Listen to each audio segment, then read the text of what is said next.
Hello viewers, আসসালামু আলাইকুম। কেমন আছো ছোট্ট বন্ধুরা? তো আমি তানিয়া পারভিন আছি তোমাদের সাথে। এই পর্বে আমি তোমাদের পঞ্চম শ্রেণীর বাংলা বইয়ের শিক্ষাগুরুর মর্যাদা কবিতাটি নিয়ে আলোচনা করব। শিক্ষাগুরুর মর্যাদা কবিতাটি লিখেছেন কবি কাজী কাদের নওয়াজ। তো চলো প্রথমে আমরা কবি কাজী কাদের নওয়াজ সম্পর্কে কিছু তথ্য জেনে নিই। কবি কাজী কাদের নওয়াজ 1909 সালের 15 জানুয়ারি পশ্চিমবঙ্গের মুর্শিদাবাদ জেলার তালিবপুর গ্রামে জন্মগ্রহণ করেন। তিনি কলকাতা বিশ্ববিদ্যালয় থেকে ইংরেজি সাহিত্যে অনার্স ও বিটি পাশ করেন। তিনি চাকরি জীবনের প্রথমে ছিলেন সাব ইন্সপেক্টর, পরে বিভিন্ন স্কুলের প্রধান শিক্ষকের দায়িত্ব পালন করেন। তিনি নীতিকথা ও কাহিনীমূলক শিশুতোষ কবিতার জন্য খ্যাতি লাভ করেন। 1983 সালের 3রা জানুয়ারি তিনি মৃত্যুবরণ করেন। তো চলো ছোট্ট বন্ধুরা, এখন আমরা কবিতাটি পড়ে নেই। শিক্ষাগুরুর মর্যাদা লিখেছেন কবি কাজী কাদের নওয়াজ। বাদশাহ আলমগীর কুমারে তাহার পড়াইত এক মৌলবি দিল্লি। একদা প্রভাতে গিয়া দেখেন বাদশাহ শাহজাদা এক পাত্র হস্তে নিয়া ঢালিতেছে বাড়ি গুরুর চরণে, পুলকিত হৃদে আনত নয়নে। শিক্ষক শুধু নিজ হাত দিয়া নিজেরই পায়ের ধুলি ধুয়ে মুছে সব করেছেন সাফ সঞ্চারী অঙ্গুলি। শিক্ষক মৌলবি ভাবিলেন আজি নিস্তার নাহি, যাই বুঝি তার সবই। দিল্লিপতির পুত্রের করে লইয়াছে পানি চরণের পরে। স্পর্ধার কাজ হেন অপরাধ কে করেছে কোন কালে। ভাবিতে ভাবিতে চিন্তার রেখা দেখা দিল তার ভালে।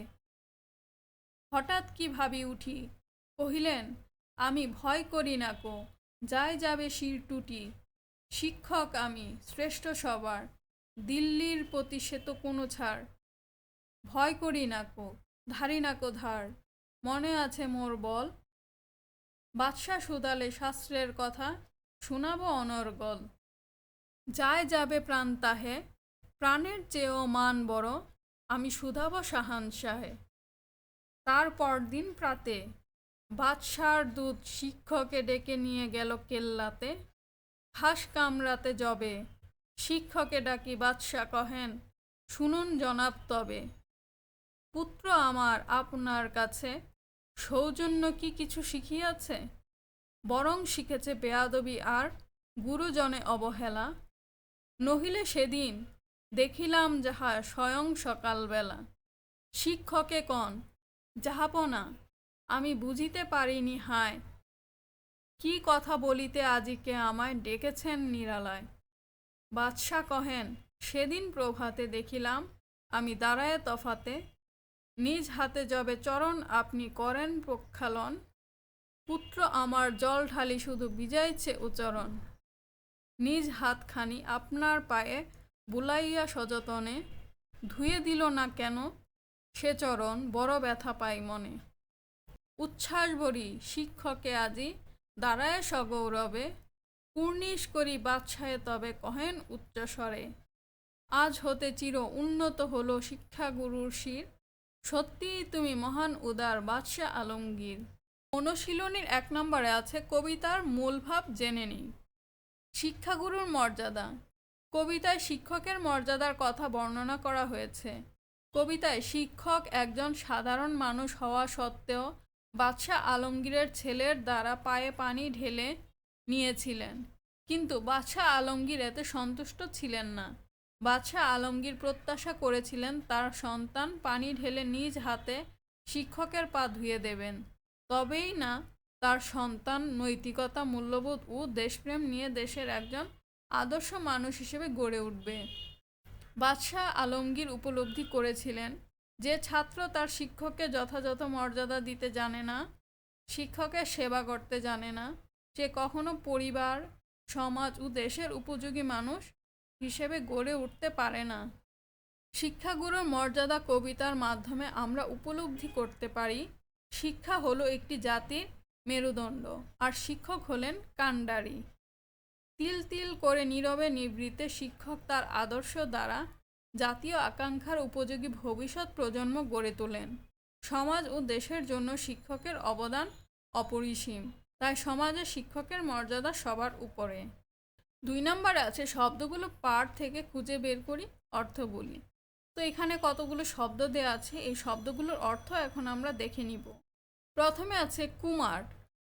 কুমার অর্থ হচ্ছে রাজার ছেলে বা রাজকুমার। শাহজাদা, শাহজাদা মানে বাদশার পুত্র। বাড়ি, বাড়ি অর্থ হচ্ছে পানি।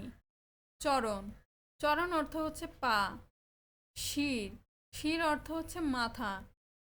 শাহানশাহ, শাহানশাহ অর্থ হচ্ছে বাদশাহ, রাজাধিরাজ। প্রক্ষালন, ধোয়া, পানি দিয়ে পরিষ্কার করা। কুর্নিশ, মাথা নত করে অভিবাদন করা। 3 নম্বরে আছে ঘরের ভিতরে শব্দগুলো খালি জায়গায় বসিয়ে বাক্য তৈরি করি। তো এই ঘরের ভিতর যে শব্দগুলো আছে সেই শব্দগুলো নিয়ে এখন আমরা শূন্যস্থানগুলো পূরণ করব। তো কতে আছে পিতার চরণ হাত রেখে পুত্র দোয়া চাইল। খতে আছে বর্ষাকালে প্রবল বাড়ি বর্ষণ হয়। গতে আছে আগের দিনে হাতি ঘোড়া চড়ে কুমার শিকারে যেতেন। ঘতে আছে উজির বাদশাকে কুর্নিশ করলেন। ওতে আছে শাহানশাহ আলমগীর ছিলেন একজন মহৎপ্রাণ শাসক। চতে আছে অন্যায়ের কাছে কখনো শির নত করব না। 4 নম্বরে আছে প্রশ্নগুলোর উত্তর মুখে বলি ও লিখি। তো এখানে কতগুলো প্রশ্ন দেওয়া আছে, প্রশ্নগুলোর উত্তর এখন আমরা দেখে নিব। কতে আছে বাদশাহ আলমগীরের পুত্রকে কে পড়াতেন। উত্তর, বাদশাহ আলমগীরের পুত্রকে দিল্লির এক মৌলবি পড়াতেন। কতে আছে একদিন সকালে বাদশাহ কি দেখতে পেলেন। উত্তর, একদিন সকালে বাদশাহ আলমগীর দেখলেন তার পুত্র শিক্ষকের পায়ে পানি ঢেলে দিচ্ছে আর শিক্ষক তার নিজ হাতে পায়ের ধুলা সাফ করছেন। কতে আছে বাদশাকে দেখে তিনি প্রথমে কি ভাবলেন। উত্তর, বাদশাকে দেখে প্রথমে শিক্ষক ভয় পেয়ে গেলেন এবং ভাবলেন শাহজাদাকে দিয়ে তার নিজের পায়ে পানি ঢালিয়ে খুব অন্যায় করেছেন, আজ আর তার নিস্তার নেই, বাদশা বুঝি তাকে শাস্তি দেবেন। ঘতে আছে প্রাণের চেয়ে মান বড়, শিক্ষক এ কথা বললেন কেন। উত্তর, শিক্ষক সমাজে সর্বাপেক্ষা সম্মানিত ব্যক্তি, কারণ তিনি মানুষ গড়ার কারিগর। শিক্ষককে যে কোনো কাজে সহযোগিতা করা শিক্ষার্থীদের জন্য কোনো অপরাধ নয়, বরং তা শিরোধার্য। আত্মমর্যাদা একজন শিক্ষকের কাছে প্রাণের চেয়েও বেশি মূল্যবান, সে কারণে শিক্ষক বললেন প্রাণের চেয়েও মান বড়। ওতে আছে বাদশাহ আলমগীর প্রথমে শিক্ষককে কি বললেন। উত্তর, বাদশাহ আলমগীর শিক্ষককে প্রথমে বললেন আমার পুত্র আপনার কাছে কোনো সৌজন্য আচরণ শেখেনি, বরং সে বেয়াদবি আর গুরুজনের অবহেলা করা শিখেছে। চতে আছে শিক্ষক কি বলে বাদশাহর সুনাম করলেন। উত্তর, বাদশাহ আলমগীরের মহানুভবতায় শিক্ষক গৌরবান্বিত হলেন এবং তিনি গর্বভরে দাঁড়িয়ে বাদশাহকে কুর্নিশ করলেন। তিনি বাদশাহকে মহান ও উদার বলে অভিহিত করলেন এবং বললেন আজ হতে চির উন্নত হলো শিক্ষা গুরুর শির। 5 নম্বর আছে নিচের কথাগুলো বুঝে নেই। শিক্ষকের ডাকি বাদশাহ কহেন শুনুন জনাব, তবে পুত্র আমার আপনার কাছে সৌজন্য কি কিছু শিখিয়াছে, বরং শিখেছে বেয়াদবি আর গুরুজনে অবহেলা, নহিলে সেদিন দেখিলাম যাহা স্বয়ং সকালবেলা। তো এখানে যে কবিতার লাইনগুলো দেয়া আছে সেইগুলো দিয়ে কি বোঝানো হয়েছে সেটা আমরা এখন দেখে নিব। এর উত্তর হবে বাদশাহ আলমগীর প্রত্যাশা করেছিলেন তার পুত্র শিক্ষকের প্রতি ভক্তি শ্রদ্ধা প্রদর্শন করুক, তাই তিনি পুত্রের শিক্ষকের পায়ে পানি ঢালা ছাড়াও হাত দিয়ে পা পরিষ্কার করে দেওয়ার চিত্র দেখতে চেয়েছিলেন। 6 নম্বরে আছে ক্ষীয় শয়ে ব শয়ে ম শয়ে ত্রয়রফলা।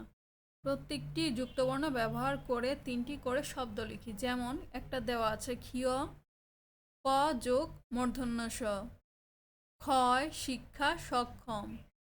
তারপরে আছে শয়ে বয়ে, দন্ত স যোগ ব, স্বাধীন স্বল্প স্বতন্ত্র। দন্ত শয়ে ময়, দন্ত স যোগ ম, স্মরণ স্মৃতি স্মারক। দন্ত স তরফলা, দন্ত স যোগ ত যোগ বয়শূন্য র, অস্ত্র বস্ত্র স্ত্রী। 7 নাম্বার আছে বিপরীত শব্দগুলো ঠিকমতো সাজায়। তো এই পাশে কতগুলো শব্দ দেওয়া আছে, পাশে দেওয়া আছে তাদের বিপরীত শব্দগুলো, কিন্তু শব্দগুলো সাজিয়ে দেওয়া নেই, এলোমেলো করে দেওয়া আছে। এখন আমরা সেগুলো সাজিয়ে দেখাবো। প্রথমে আছে বড়, বড়র সাথে হবে ছোট।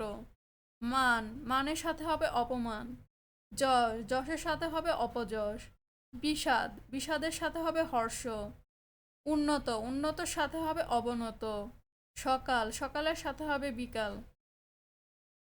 তো ভিউয়ার্স, আমরা অনুশীলনী থেকে যা শিখেছি বা যা জানতে পেরেছি সে সম্পর্কে তোমাদের কিছু বাড়ির কাজ দিয়ে দিব, তো তোমরা বাড়ির কাজগুলো অবশ্যই করে নিবে। ছোট্ট বন্ধুরা, তোমাদের বাড়ির কাজ থাকবে প্রথমে কবিতাটির মুখস্থ করবে এবং খাতায় লিখবে, পরে সেটিকে আবৃত্তি করবে।